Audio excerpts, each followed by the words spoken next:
Hello, this is my mini defense on Leo Bud Fjord, atomic veteran. Bud was a Navy veteran who witnessed 28 atomic bomb tests during Operation Hardtack I in 1958. He faced radiation exposure without protection. My question is, how did the health challenges of atomic veterans like Bud from Operation Hardtack I in 1958 drive qualitative economic shifts in San Diego's healthcare system, mainly through specialized care adaptations and offerings, local economic activity, and federal policy impacts? Here we're looking at Bud's 1982 letter. It's a response from the government that confirms his 110 REM exposure. It was over 4,500 times the exposure for a lifetime, let alone for a 20-year-old. This grounds my study in his firsthand account. For historical context, in what I called a rush job stemming from Cold War pressure in the nuclear arms race against Russia to test new thermonuclear designs before restrictions.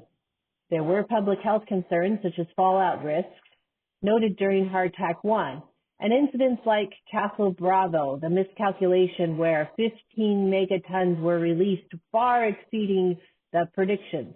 They show the haste and the limited understanding of long-term consequences that prioritize speed over safety.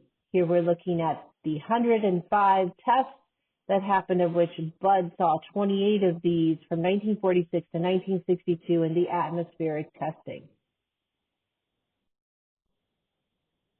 The significance then is that atomic veterans, their radiation-related illnesses like Fjord's schwannoma, his cancer tumor, caused expansion in San Diego's oncology support and job growth. Yet federal denials under the Ferris Doctrine increased local care reliance. The gap lies in limited data on uncompensated care's full economic impact. This study then highlights veterans' lasting healthcare legacy. From left to right, we're looking at the primary sources I used in part on the committee's final report on human radiation experiments, the Ferris Doctrine, and a political cartoon comment on it where you cannot file a lawsuit if you are injured while you are active duty, which of course complicated the matters with the radiation exposure the government claims no responsibility for. And then you see the beautiful building, Naval Medical Center, San Diego, premier outfit and infrastructure, which rose to support, in part, the oncology needs of atomic veterans.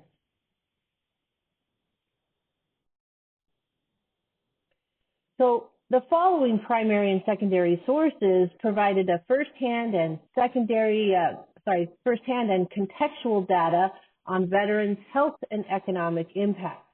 Fjord's 1982 letter and then my 2023 interview detail his 110 REM exposure and claim denial.